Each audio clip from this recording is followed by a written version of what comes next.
गाजियाबाद के हिंडन एयरबेस पहुंची हैं शेख हसीना। इस वक्त की बहुत बड़ी खबर, भारतीय वायुसेना के C-17 और भारतीय वायुसेना के हरकुलिस विमान हैंगर के पास पार्क किया जाएगा हसीना का विमान। ये कहा जा रहा है रिफ्यूलिंग होगी उनके विमान की और उसके बाद वो लंदन या फिनलैंड जा सकती हैं। इस वक्त की बड़ी खबर है, गाजियाबाद के हिंडन एयरबेस पहुंच चुकी हैं शेख हसीना, ये जानकारी आ रही है। हालांकि बांग्लादेश में जो हो रहा है वो तस्वीरें हम आपको लगातार दिखाते हैं। पीसीआर वो तस्वीरें लगातार दिखाइए, बिग वॉल पर वो तस्वीर दिखाइए। ये तस्वीर आपको देखनी चाहिए जो अभी अभी आई है बांग्लादेश से कुछ देर पहले। अभी अभी बांग्लादेश में एक बहुत बड़ी आगजनी की तस्वीर आई है, वो तस्वीर हम आपको दिखाते हैं।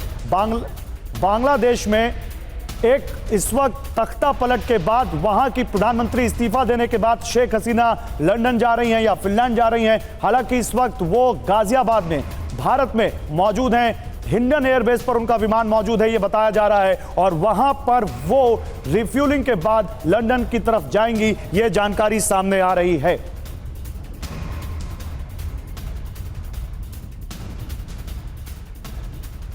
तो ये तस्वीरें आप देखिए, शेख हसीना जब बांग्लादेश से निकली उस वक्त की तस्वीरें हम आपको दिखा रहे हैं। ये तस्वीरें आप शेख हसीना जब मिलिट्री के एक चॉपर से निकली ढाका इंटरनेशनल ढाका से और फिर वहां से वो पहुंची भारत और भारत से फिर एक फ्लाइट के जरिए जो पश्चिम बंगाल से उड़ी वो पहुंची गाजियाबाद के हिंडन एयरबेस और यहां से वो लंदन या फिनलैंड जा सकती हैं। ये खबर आपको देखनी चाहिए, बहुत बड़ी खबर है। आर्मी चीफ ने वहां पर ऐलान किया कि हम एक अंतरिम सरकार बनाएंगे और उसके बाद आगे देखेंगे कि क्या होगा।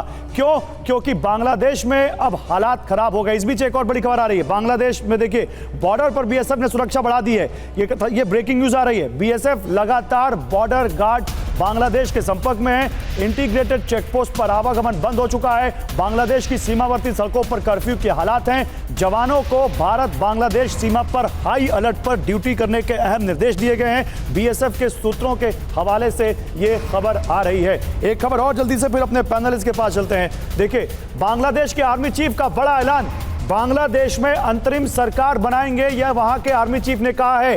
देश सेना पर भरोसा रखे, मसले का हल होगा, बांग्लादेश के आर्मी चीफ ने कहा है। प्रदर्शनकारियों की मांग सुनेंगे, राष्ट्रपति के पास जाएंगे, उनसे बात करेंगे, ये आर्मी चीफ ने कहा है।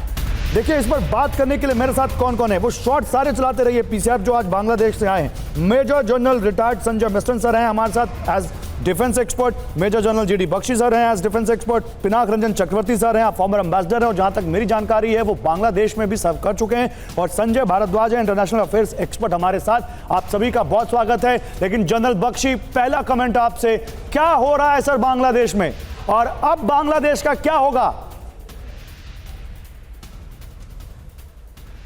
देखिए बांग्लादेश में मैदान जैसा कू मुझे दिखाई दे रहा है, जिसको वायलेट रेवोल्यूशन कहते हैं, अप्रैल स्प्रिंग कह लीजिए। ये फॉरेन ऑर्केस्ट्रेटेड एक कू है। श्रीमती हसीना ने बहुत साफ कहा था कि किसी विदेशी ताकत ने उनसे एक आइलैंड मांगा है, बेस राइट्स के लिए बेस मांगा है, उन्होंने मना कर दिया। चीन ने उनसे पनडुब्बियां अपने स्टेशन करने के लिए वहां पे हक मांगा था उनके पोर्ट्स में, उन्होंने मना किया। तीस्ता का कॉन्ट्रैक्ट वो चीन चाहता था, वो उन्होंने भारत को दिया। तो उनके दुश्मन तो बहुत थे और मुद्दा बताया गया 30% रिजर्वेशन जो कि मुक्ति योद्धास के बच्चों के लिए की गई है। सुप्रीम कोर्ट ने काट के 5% कर दिया। अब साहब ये इतना संगीन मुद्दा है क्या कि एक इलेक्टेड सरकार का इस तरह तख्ता पलटा जाए? ये साहब ये एक ऑर्केस्ट्रेटेड कू है, ये एक मैदान कू है। आप ये कहना चाह रहे हैं जनरल बख्शी, मुझे हिंडन एयरबेस जाना होगा, वहां पर हमारे संवाददाता जुड़े हुए हैं, लेकिन क्या आप ये कह रहे हैं कि ये बांग्लादेश का ये उनका आंदोलन नहीं है, ये किसी विदेशी ताकत ने करवाया है और वो विदेशी ताकत चीन भी हो सकता है? इसमें चीन का भी हाथ है। चीन का मोहरा पाकिस्तान, पाकिस्तान की आईएसआई यहाँ के इस्लामिक कट्टरपंथियों से अच्छी तरह जुड़ी है। इसमें लगता है वेस्टर्न एजेंसीज का भी हाथ है, जो धमका रही थी, जो कह रही थी हसीना वाजेद को कि ये जायज इनका रिजीम नहीं है, क्योंकि इलेक्शन ने हिस्सा नहीं लिया। अब इलेक्शन को कोई ऑपोजिशन को कोई मजबूर नहीं कर सकता कि वो जबरन उनसे इलेक्शन में पार्ट सही बात कराए। है। और देखिए ये बिल्कुल 1975 का डेजा वू हो गया है। एक मुझे आधा मिनट दीजिए।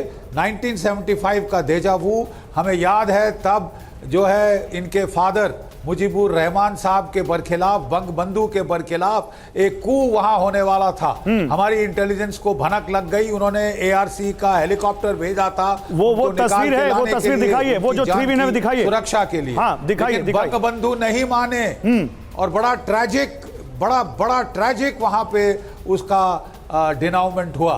और केवल बची थी हसीना वाजिद। और अब तकरीबन हिस्ट्री हैज रिपीटेड इटसेल्फ। लेकिन इस बार लगता है कि बांग्लादेश की आर्म्ड फोर्सेस ने इतना तो कोऑपरेट किया कि उनको बाहर जाने दिया।